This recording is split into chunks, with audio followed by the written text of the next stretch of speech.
So I understand that the corporate media and all of MAGA wanted us all to panic.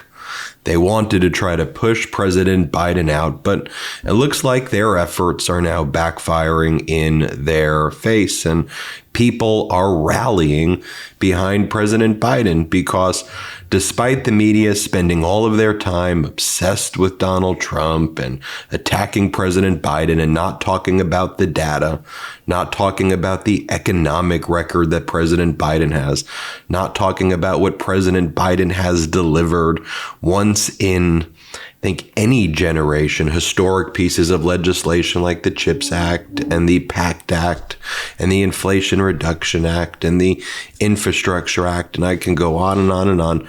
People's lives have been benefited by President Biden, despite how much the media and Trump wants to gaslight us. First thing I want to show you, though, is the video that was taken of Donald Trump recently while he was doing what he always does, which is playing golf. I just want you to listen to the nastiness in his voice and just what a horrible and despicable person he is as he brags that he got President Biden out, which he did not. And then he says that President Biden is an old, broken down pile of crap.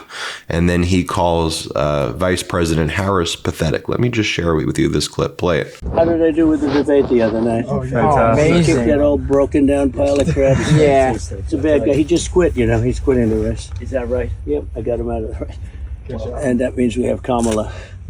I think she's going to be better. She's so bad.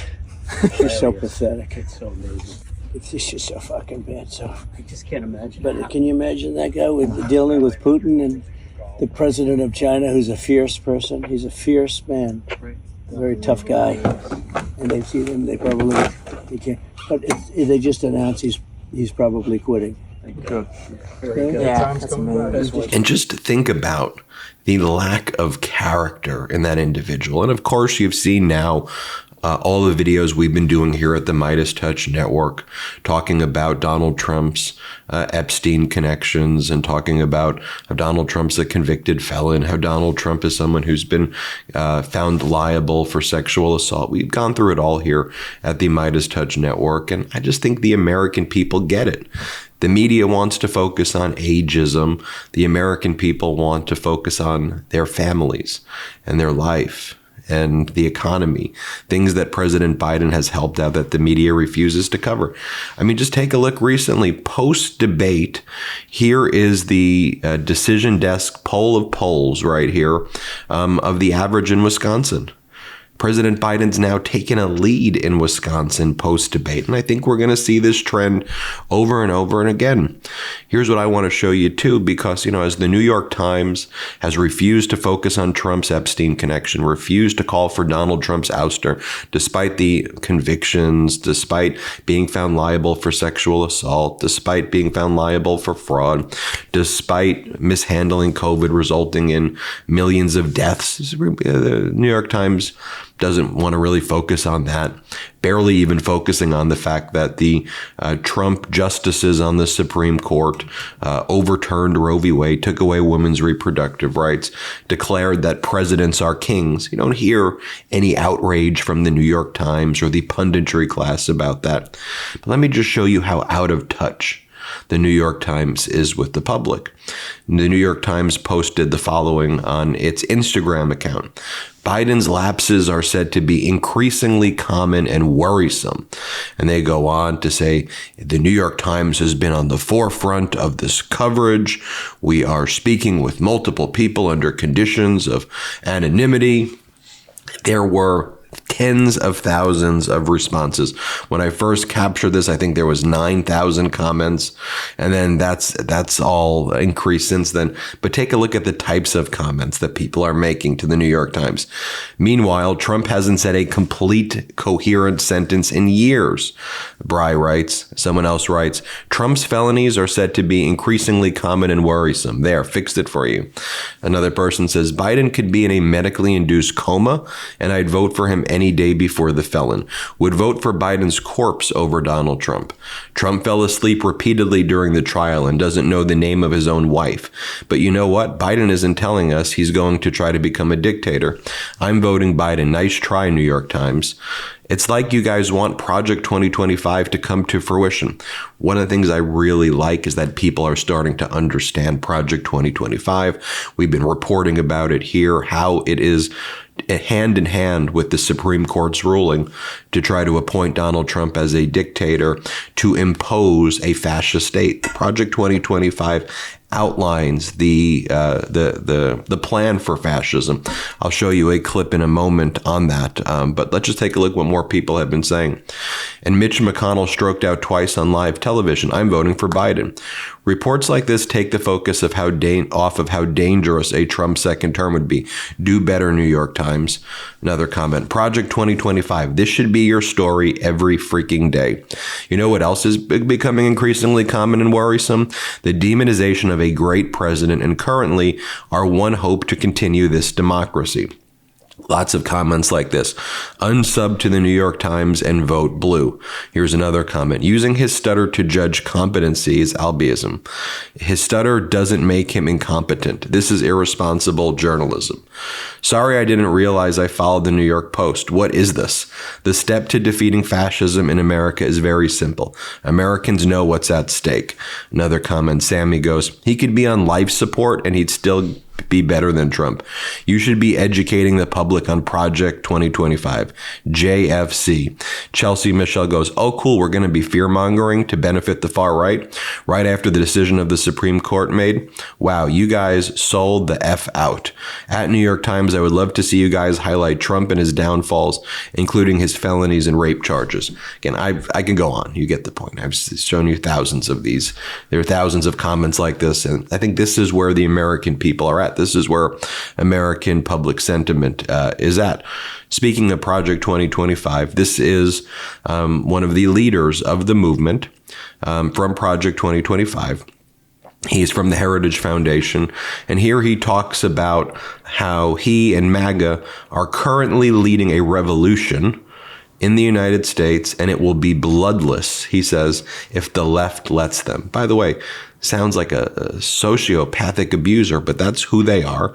Yet the media, yet the New York Times and others want to focus on a very decent, good-hearted man in President Biden. What? Here, play this clip. Well, Professor, my great friend, thanks for filling in and doing a great job. Three things. Number one, in spite of all this nonsense from the left, we are going to win. We're in the process of taking this country back. No one in the audience should be despairing. No one should be discouraged. We ought to be really encouraged by what happened yesterday. And in spite of all of the injustice, which, of course, friends and audience of this show, of our friend Steve know, we are going to prevail. Number two, to the point of the clips and of course, your preview of the fact that I am an early American historian and love the Constitution, that Supreme Court ruling yesterday on immunity is vital. And it's vital for a lot of reasons, but I would go to Federalist number 70 if people in the audience are looking for something to read over Independence Day weekend, in addition to rereading the Declaration of Independence. Read Hamilton's number 70, because there, along with some other essays, he talks about the importance of a vigorous executive. You know, former congressman, the importance of Congress doing its job, but we also know the importance of the executive being able to do his job. And can you imagine, Dave Bratt, any president, put politics off to the side, any president having to second guess, triple guess every decision they're making in their official capacity? You couldn't have the republic that you just described. But number three, let me speak about the radical left.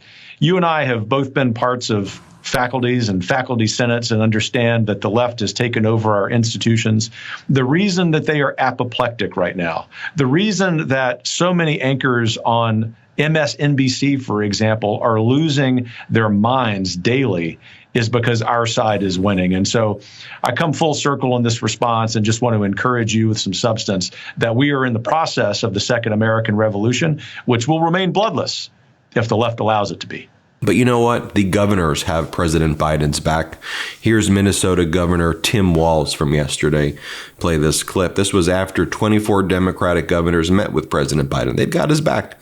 Play the clip. And what we understand was a Trump presidency was chaos, destruction. A Biden presidency was dealing with COVID, using the science, investing in infrastructure, and working to the middle class. And all of us are trying to figure out and just want to make sure as governors, we're on the front line of many of these things. We're in states, whether they're swing states or not, where folks care and are giving us feedback. And the feedback was, we are all looking for the path to win. All the governors agree with that.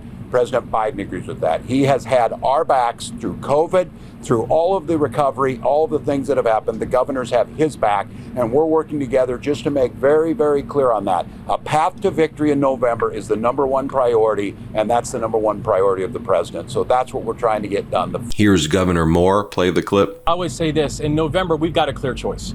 The president was very clear that he is in this to win this. And the president is our nominee. The president is our party leader. And the president has told us, and he was very clear back there, that he is in this to win this. And so for people, I would say, and listen, we're governors. We don't do hand-wringing. That's not what we do. Governors work and get things done. Governors say, tell me the objective, and we're going to make sure that we accomplish the objective. And so for people who are concerned, I just want to be very clear on something. And come November, we've got a binary choice. And the binary choice is between someone who has continually delivered for us and our states and the people of our states, and frankly, someone whose vision for the future of this country is downright dangerous. And so I would tell people it is time to mount up.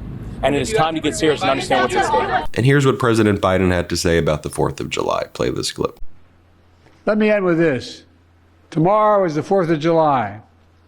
Another reminder of why it's so important to know our history, not to erase our history, to remember the sacred cause of American democracy, and not make up a lost cause to justify evil of slavery, to remember the nation that George and Philip fought for and died for, the United States of America.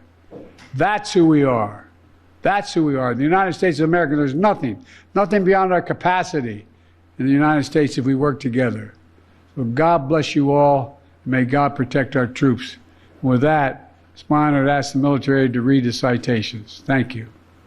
So there you have it, folks. Judge for yourself, but wanted to bring you that report. Hit subscribe. We're on our way to 3 million subscribers. Thanks to your support. Have a great day. Love this video? Make sure you stay up to date on the latest breaking news and all things Meidas by signing up to the MeidasTouch newsletter at MeidasTouch.com/newsletter.